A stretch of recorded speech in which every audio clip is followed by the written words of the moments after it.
Good morning everybody, and welcome back to another episode of my GE only account. In this series I'm trying to get to 1,500 total level without leaving the Grand Exchange area. Now after reaching my initial goal of 1,000 I have since expanded the area slightly. So on top of having access to the Grand Exchange hub, I now also have access to the Varrock Palace as well as my POH. The addition of these two small areas has actually added in quite a bit of new content, now allowing us to train thieving, farming, prayer, unlocking additional moneymakers, and really just a lot of fun new content.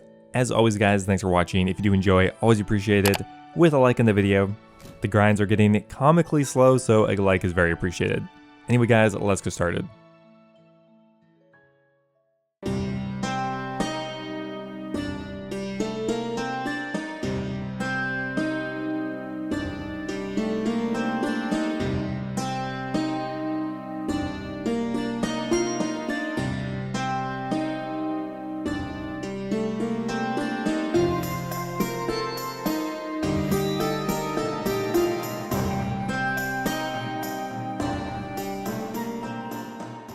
Now finally, after spending 10 or 15 hours picklocking a door for almost no experience, we finally reached level 25 thieving, which means we can now steal from something reasonable, that being warrior women.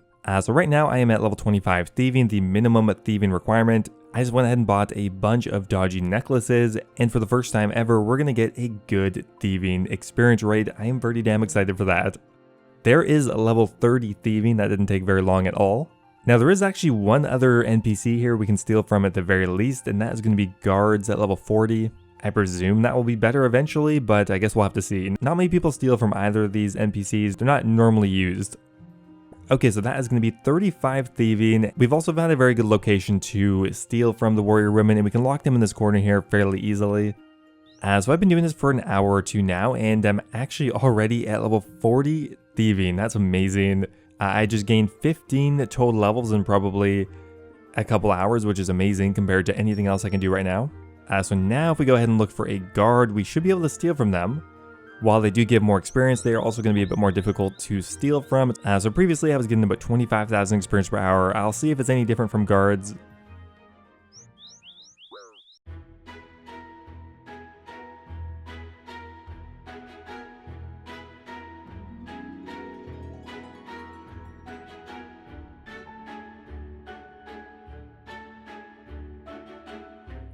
Well, after quite a bit of grinding, we finally hit level 48 farming, and I have ran out of maple saplings, so I need to go ahead and buy some more of them. They are adding up slowly. I mean, maple saplings aren't the most expensive, however, we're not really making that much money right now, we're just kind of spending it. Okay, so I ended up doing a bit of thieving on guards, and I don't think it's any better yet, at the very least. Right now we're getting 22,000 experience per hour, which is fairly similar to warrior women, however, we're taking more damage from whenever the guards find us, which is just making it more annoying. So if they're going to be the same, we might as well do the lower level one. Anyway, there's 45 thieving. I think that's where I'm going to end it for now. But we just gained 20 total levels just like that. Feels pretty good. Now one skill I've been struggling to level up consistently is prayer, and that was mainly because of how expensive it was previously. I mean, I didn't have an altar, I was just burying them in the ground at the Grand Exchange, and that was costing me millions of GP for not that much experience relative to prayer. However, in the last couple of episodes, I managed to level up my construction to 72, which means with a player-owned house boost, I was able to make a gilded altar. So with that, I now have actually efficient and effective prayer training, and while I haven't done it like this ever before, this should still be reasonably quick. I need to bring 2 Marintils, which I'm going to use to light the burners, a teleport to house tablet, and a ring of wealth. Oh yeah, and a tinderbox, which I totally forgot. Well, this sure feels a lot better than burying the bones in the ground. There is another prayer level. It was like 4 times quicker and probably like 3 times cheaper. I ended up buying 1,000 dragon bones for only around 1.2 mil or something. Dragon bones are incredibly cheap right now, and honestly doing this weird run isn't even that bad. So there we go guys, after quite some time we've finally reached 70 prayer. Obviously going forward now things are going to be way quicker. The GP to XP I'm getting on prayer is now significantly better, and now getting 99 prayer on my GE locked account might be a little more feasible than it was before. It still could cost 100 million GP, but you know what, I think it is doable now. Doable and might actually even be necessary. Now, in the last episode, I got a fair chunk done out of level 95 magic. It's one of my highest level skills right now, and I would really like to get it to 99 pretty soon here. Now, most of the methods here are pretty slow. I mean, one of my favorite ones is only giving me around 50,000 experience per hour, but we're getting there eventually, and right now we're about halfway to 95 magic. While I did say most of the methods are slow, there is one that's really quick here. I just enchanted 11,000 diamond dragon bolts, and I was getting 300,000 experience per hour. The issue with this is you can only do it for around 15 minutes at a time or something like that, and usually it costs a fair bit of money. There we go, guys, 50 farming after quite a few maple tree runs. We still have 7 more levels to go until I can unlock the next tree. However, we're making good progress. I'm really trying to check in on my tree every day. It's the only patch I have, so I mean, I gotta stay consistent because getting a higher level farming is actually really important because there's very good money makers associated with it. And the higher level I get, the better the money makers. Okay, I just finished another giant session of enchanting. We did 3,000 diamond amulets. That took a long time, probably 3 or 4 hours, but got us a fair chunk of experience, and we're now 77% of the way to 95 magic. So it took a long time to sell off these amulets of power, and in the end, I think we only ended up breaking even. Unfortunately, I think for the last 25% of this next level, I'm gonna have to do ruby amulets. They're not really that much worse, and right now they actually are profitable, so I think it's probably worth doing. I don't really have that much money right now, so I shouldn't be sacrificing it unless there's a really good reason to do so. So after another 4 or 5 hours of enchanting these ruby amulets, we are about to get a magic level finally. Quite a lot of work went into this one level here, but there is 95 magic. I think that has unlocked the highest level spell. I don't think we'd ever use it though, but I think we unlocked Fire Surge, right? So I only have 4 more levels to go with magic, by far the next skill that we are closest to 99 with. The only way for me to realistically level this up at the Grand Exchange is just to try out a bunch of different methods. Most of them are very slow, and I'm pretty impressed that we've actually made it this far already. Now, a brand new update has just come to Old School RuneScape, and I didn't initially expect it to really affect my Grand Exchange only account. However, there's actually a new item you can make out of amethyst, that being the Amethyst Dart Tip.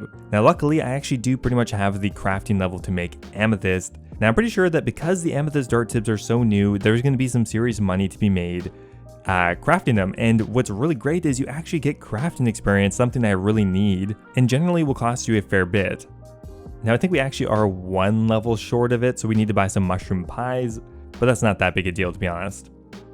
Now I'm going to start off with 1,000 amethyst. Essentially, all we have to do is eat the mushroom pie, and then we can go ahead and create the new item, the Amethyst Dart Tip. Every dart tip you make will give you 8, which means doing this 1,000 amethyst should give me 8,000 dart tips. I think this is identical to making arrowheads or javelin heads, so I should be getting around 150,000 experience per hour, which is pretty good for a profitable method.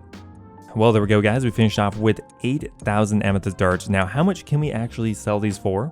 That didn't take me very long at all to make all of those, and it looks like we can sell them for 525 each. That's going to be a really good profit, actually. We're selling them for 4.2 mil, and we bought them all for 3.7, so 500k profit in like 20 minutes or 25 minutes. So I think right now we can get over $1 million an hour doing this. So there's 500k in profit just like that. Pretty crazy considering this is over $1 million an hour for a crafting training method, and one that is absolutely dead easy to do.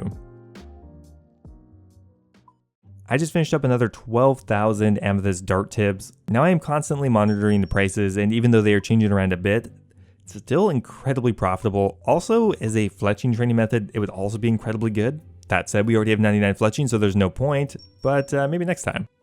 I gotta say I'm very impressed with how long this method has remained good for. I assumed that after a couple days it would just be break even, or maybe even you'd lose money, which is similar to pretty much all of the other amethyst training methods. However, it's still decent. I think at this point we're probably getting closer to maybe 700 or 800k per hour, but I mean, still for a crafting training method, anything over break even is definitely good with me.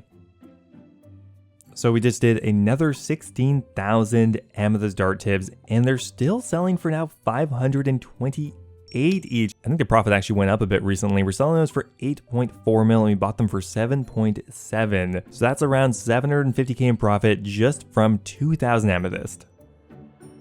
So after a few days of doing just amethyst dart tips, we're about to hit a pretty important crafting level. That would be 89 crafting, which now means we officially have the level to make Amethyst Dart Tips, making this a little bit more convenient. But I really want to keep going past this to see how far we can get from a profitable crafting training method. So I've continued to spam this method out non-stop, and we just hit another crafting level, 90 crafting. I think I'm just going to continue doing this until it's close to break even. At that point, I might consider doing a quicker crafting training method. For example, making green DI bodies is pretty much twice as quick. That said, we were really low on money when we originally started this, and now I think we're up to 12 or 13 mil again. So this has been a great way to fund our bank more, and we're getting tons of crafting experience. Okay, so we just did another big lot of Amethyst Dart Tips and sold off quite a few amulets of power we had been kind of enchanting on the side. And after claiming everything, we're up to 14 mil, and that is including a few other things in the bank. So I think from level 88 to 90, we've already made 5 to 7 mil just making the dart tips, which is pretty damn amazing. Constantly doing tree runs in between all of these other methods, and we just hit level 54 farming. 3 more levels to go until we can finally plant our first yew tree.